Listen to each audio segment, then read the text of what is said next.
a base social do movimento popular chileno no século XIX. Si bem, falamos que o popular é super heterogêneo. Qual foi a base social que foi capaz de comunicar um projeto popular, de disputar também certos espaços de hegemonia na sociedade? Fundamentalmente, o artesanato e alguns grêmios operários qualificados. Eles tinham uma tradição também de formação política, tinham as possibilidades práticas de participar de instâncias de formação política. Não eram transhumantes, não circulavam pelas cidades, senão que tinham escritórios fixos, não eram errantes, se transformaram em...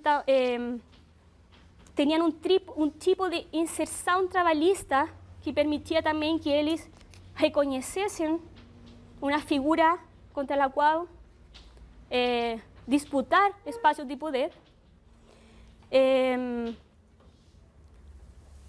E nesse sentido, eles se transformaram em uma sorte de vanguardia política, não? Uma vanguardia ilustrada, porque se bem era um movimento popular, as ferramentas intelectuais das que eles se valeram eram também as ferramentas do liberalismo ilustrado que havia chegado ao Chile desde o século XVIII para frente. Mas o tipo de liberalismo que o movimento popular chileno desenvolveu é um tipo de liberalismo que se ha denominado como liberalismo popular, que busca deconstruir al liberalismo burgués de la élite ilustrada, não? Disputando justamente o rol que a classe dirigente tinha a hora de encaminhar o percurso da nação. A fala crítica deste movimento popular se fez sentir na imprensa popular, não? E também através das primeiras organizações coletivas que estes artesanos e estes operários qualificados, especificamente tipógrafos. Os tipógrafos foram um grêmio muito combativo e muito também intelectualizado, não? Associações que estes grêmios conformaram, que tinham inicialmente algumas funções assistenciais, não? Porque não tinha uma legislação laborista, então, se um membro do grêmio, sei lá, dos tipógrafos, dos sapateiros, tinha um problema, ele ficava totalmente desprotegido. Então, as primeiras organizações tinham essa função. Também fomentar um ideário de poupança, de probidade, de temperança, de ilustração. Impulsando, por exemplo, escolas noturnas de trabalhadores, clubes sociopolíticos, sociedades filarmônicas, interessantes porque foram as primeiras expressões de sociabilidade política onde as mulheres participaram, não? Agora, se a gente vê as dinâmicas de convocatória e os espaços de convivência dessas organizações, dá conta que são ilustradas, como eu já falei, não? É um tipo de reivindicação à modernidade ilustrada que o povo já estava reconhecendo, não? E que havia sido, até agora, até esse momento, até finais do século XIX, só matéria de discussão por parte da élite. Aqui, o povo, através desse projeto popular, que encontra ferramentas no liberalismo, não? Participa do jeito de pensar a modernidade ilustrada e também de disputar espaços de participação efetiva. Bom, esse povo também se nutriu do descontento popular que afetava outras capas do mundo popular, que não tinha acesso a tantos processos de educação política, mas que sim eram as vítimas mais latentes da desigualdade social no Chile nesse momento, que eram, por exemplo, os peões.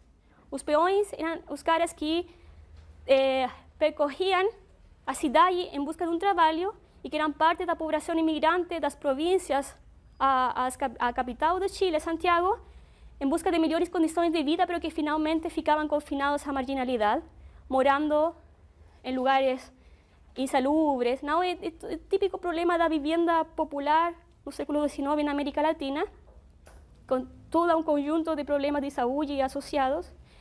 E esse povo estava muito descontente também. Então, se transformaram em massa, em força, que projetou esse projeto político liberal, não? Do povo, nascido do povo, e que viu seu máximo período de difusão no século XIX com o tema da questão social. Só para fechar, uma síntese do que é a questão social nos países, no Chile e especificamente nos países que experimentaram o arribo do capitalismo no século XIX. As inestáveis condições de trabalho em que se encontravam os operários. Os problemas de moradia e saúde a que estavam expostos. A tomada de consciência cada vez mais generalizada de suas dificuldades junto a uma maior capacidade de organização e reclamo de seus direitos. O reconhecimento social do empeoramento nas condições de vida. Não?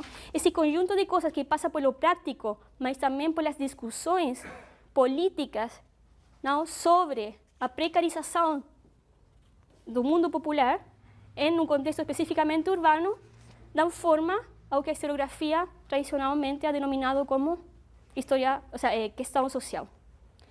E, bom, eu acho que é isso. Se alguém quer saber um pouco mais, uma bibliografia, é só se aproximar, eu tenho um listado e também vários livros que eu posso fazer circular. Obrigada.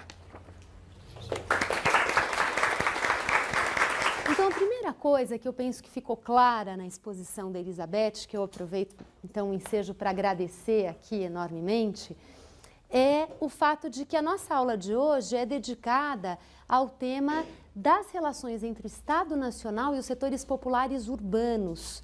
Falamos aqui já de estados nacionais e esses setores rurais, os índios, os camponeses, que trabalham a terra e são afetados pelas reformas liberais. E hoje realmente o foco recai sobre os setores populares urbanos e de que forma eles participam disso tudo, pressionam, resistem, interagem com esses processos em curso. Eu penso que a história da Colômbia, e eu vou ser muito sintética aqui também, sugerindo depois bibliografia complementar para quem quiser se aprofundar, apresenta paralelos muito interessantes com a história do Chile que a Elizabeth acabou de nos expor. Porque também no Chile, também na Colômbia, desculpem, existe uma conformação já desde muito cedo de dois partidos opositores, que são também o Partido Conservador e o Partido Liberal, e as grandes tensões políticas, os desenlaces desse cenário político passam pelos grandes partidos nacionais. E são partidos que têm uma representação considerável em termos do território nacional, em termos dos grupos sociais que, de alguma maneira, participam desse diálogo e desses mecanismos de representação que os partidos engendram. Então, nesse sentido, a questão da estabilidade política, de um privilégio das instituições políticas se coloca também na Colômbia muito rapidamente após a Guerra de Independência, assim como no Chile. Ao passo que nós vimos aqui países em que essa institucionalização tarda a acontecer e as guerras civis e os confrontos armados pautam a vida política por um período ainda grande no pós-independência. Então, nesse sentido, eu estabeleço um paralelo aqui entre a Colômbia e algumas questões do processo de formação nacional chileno que a Elizabeth sublinhou e também, vou passar rapidamente por alguns momentos que eu considero importante, mas ainda um outro paralelo interessante é o dessa relativa afinidade que houve entre o projeto nacional dos conservadores e o projeto nacional dos liberais. Havia, é claro, especificidades e também na Colômbia uma dessas especificidades era o tema do anticlericalismo. Os liberais preocupados em circunscrever, em limitar o papel da Igreja Católica, por exemplo, na educação. A Igreja como aquela responsável por ministrar a educação nos seus diferentes níveis. Também na Colômbia, os liberais estiveram preocupados em circunscrever esse papel. Mas como disse a Elizabeth no início da sua exposição, mesmo os liberais tiveram muitas vezes um reconhecimento de que a religião teria um certo papel a cumprir em termos da moralidade. Então, o anticlericalismo não necessariamente significou uma bandeira contra a religião em si, e sim representou uma bandeira de se circunscrever o papel político, o papel econômico e o papel cultural reservado à Igreja Católica em tempos coloniais. Nesse sentido, também na Colômbia, os conservadores foram advogados de um processo de modernização nacional. A modernização foi um horizonte do Partido Conservador na Colômbia, assim como era um horizonte dos liberais. E havia, portanto, uma convergência entre os dois grupos que disputavam a cena política, que disputavam a liderança política, mas havia uma convergência dos projetos que esses grupos sustentavam em termos da modernização, da modernidade como horizonte, da importância da educação, da importância do aprimoramento técnico, da importância, enfim, da criação de condições para o avanço do capitalismo, das trocas comerciais, das trocas mercantis em ambos os países. E isso, como nós sabemos, não necessariamente se coloca para todos os estados da América Latina no século XIX, onde muitas vezes os conservadores almejavam um outro ideal de sociedade, de economia, que não se identificava com a modernização.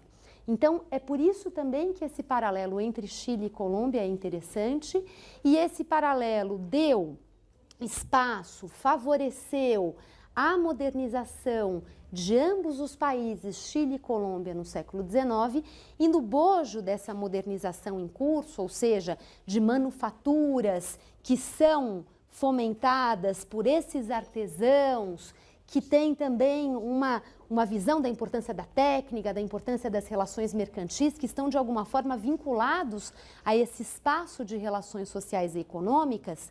Essa modernização deu aos artesãos um lugar importante nas negociações políticas. Os artesãos foram um grupo que, a despeito de todas as assimetrias sociais que a Elizabeth deixou aqui muito claras, foram um grupo que se colocou como um grupo estratégico para a definição da correlação de forças no âmbito da política, tanto no Chile quanto na Colômbia. E os artesãos tiveram alguma voz e tiveram canais de participação, às vezes mais abertos, mais franqueados, em outros momentos canais mais silenciados e reprimidos, como no caso aqui da Sociedade da Igualdade, criada pelo Francisco Bilbao e pelo Santiago Arcos, que foi fechada num determinado momento. Então, esses canais não eram canais, enfim, defendidos como plenamente legítimos e livres para a sua manifestação na arena política, mas foram canais que tiveram, sim, um papel, um lugar importante em determinados contextos da história desses dois países no século XIX. Então, é interessante porque o perfil dos partidos liberal e conservador, tanto no Chile quanto na Colômbia, o lugar que lá ocupam os artesãos em meados do século XIX, também confere uma projeção a esses grupos no concerto político nacional ao longo desse período. Isso não significa dizer que não houvesse também questões voltadas à população rural, aos índios, aos camponeses, aos escravos. Isso não significa dizer também, pelo revés, que as questões das populações, dos setores populares urbanos não estivessem presentes em países como o México, a Argentina, o Peru, que foram os países que nós aqui nesse curso analisamos por esse viés dos setores populares rurais. É claro que também ali nós vamos encontrar artesãos e grêmios e conjunturas em que esses atores tiveram proeminência nos embates políticos.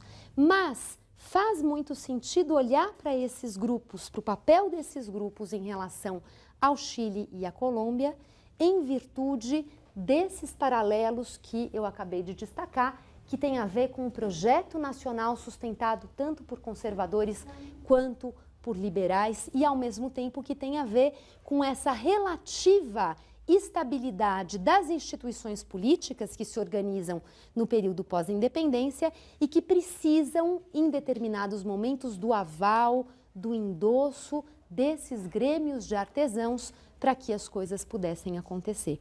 Então, feita essa aclaração em relação ao porquê de a aula de hoje se voltar ao problema dos setores populares urbanos e da sua interação com o processo de formação dos Estados nacionais no Chile e na Colômbia, eu vou aqui em linhas muito rápidas destacar algumas questões que são importantes para o caso da Colômbia.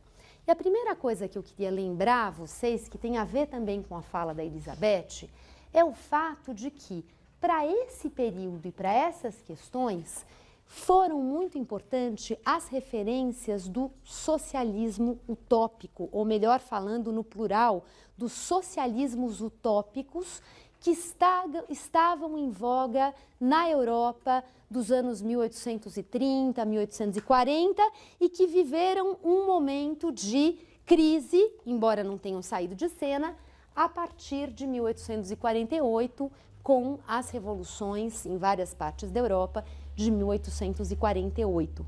E as ideias socialistas utópicas, que estão relacionadas a vários autores, como Saint-Simon, como Charles Fourier, são ideias que têm, é claro, uma conexão muito importante com as ideias ilustradas do século XVIII, com as ideias que eclodiram, que vieram à tona com a Revolução Francesa no finalzinho do século XVIII, mas são ideias, por outro lado, que fazem uma certa crítica desse legado da Ilustração e que abrem caminho para outras ênfases, para outras preocupações, que na visão dos autores socialistas utópicos eram questões que não estavam bem resolvidas no projeto ilustrado.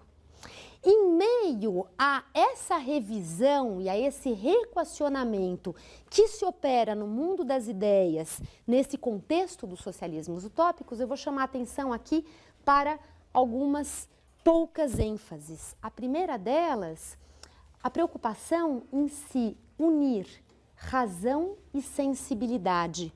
A Ilustração apostara todas as suas fichas na razão, na racionalidade. E os socialistas utópicos recuperam essa dimensão da sensibilidade, da cultura, da nostalgia, do subjetivismo. E é por isso também que existe um lugar nessas ideias liberais e socialistas utópicas dos anos 40 aqui no Chile, existe um lugar também para a religião. A religião, de alguma forma, ela entra e ela condiz com esse projeto socialista utópico no plano da cultura, da sensibilidade, no plano de um projeto mais coletivo e menos individualista. Então, por um lado, uma ênfase importante desse momento é a relação entre razão e sensibilidade, recuperando-se a importância da sensibilidade como algo que deve pautar os projetos, o olhar dos homens para o mundo, os projetos dos homens para resolver as mazelas humanas, que eles consideravam que a Ilustração não tinha resolvido. A Revolução Francesa eclodiu e o século XIX continuava enfrentando problemas que mereciam, então, novas chaves de reflexão e de solução. Uma segunda ênfase, a questão do indivíduo e, ao mesmo tempo, do coletivo. Esses socialistas utópicos consideraram que, claro que a noção de indivíduo da Ilustração continuava fazendo sentido e continuava em cena, mas que os indivíduos precisavam buscar formas de se entrelaçar, de se unir, de se aliar para resolver coletivamente determinados problemas. É por isso que o Fourier fomentou a utopia, e aí o termo, né, utópico, tem toda uma discussão filosófica sobre isso que eu não vou fazer aqui, mas fomentou a utopia dos chamados falancérios. Já ouviram falar disso? Os falancérios, que seriam espaços onde homens de diversos níveis sociais e com diversas especialidades se juntariam para juntos trabalhar um novo mundo, um mundo melhor. E os capitalistas, os grandes empreendedores, os grandes investidores participariam dos falancérios, ajudariam a financiar esses falancérios, porque também, na visão do Fourier, os capitalistas teriam boas razões para buscar suavizar os efeitos nefastos do capitalismo. Eles precisariam ajudar a suavizar a desigualdade, as injustiças que vinham no rastro do capitalismo. E o Fourier acreditou piamente nisso até o final da sua vida, esperando que um capitalista se candidatasse a financiar um primeiro falancério, coisa que ele, em vida, não presenciou.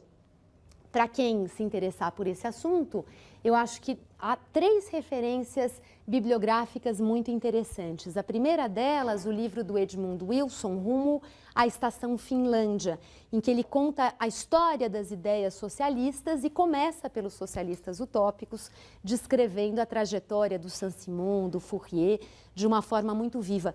Esse livro está publicado em português há muito tempo já pela Companhia das Letras. Uma segunda referência é o livro do Elias Tomé Saliba, professor aqui da casa, chamado Utopias Românticas, que também faz uma síntese desse momento e das ideias socialistas utópicas que se entrelaçavam com as ideias românticas. O movimento do romantismo é um movimento que subjaz e, ao mesmo tempo, que reforça, que endossa perspectivas dos socialismos utópicos. E a terceira referência, provavelmente conhecida de vocês, o livro do Marshall Berman, chamado Tudo que é Sólido Desmancha no Ar, também publicado pela Companhia das Letras, que tem um capítulo dedicado ao Fausto, a obra Fausto, de Goethe. E no Fausto de Goethe, o Marshall Berman percebe um projeto socialista utópico, né? Uma visão de mundo socialista utópico. Ele vai desmontando o Fausto de Goethe para mostrar de que maneira o socialismo utópico estava por trás daquilo que o Fausto quis realizar.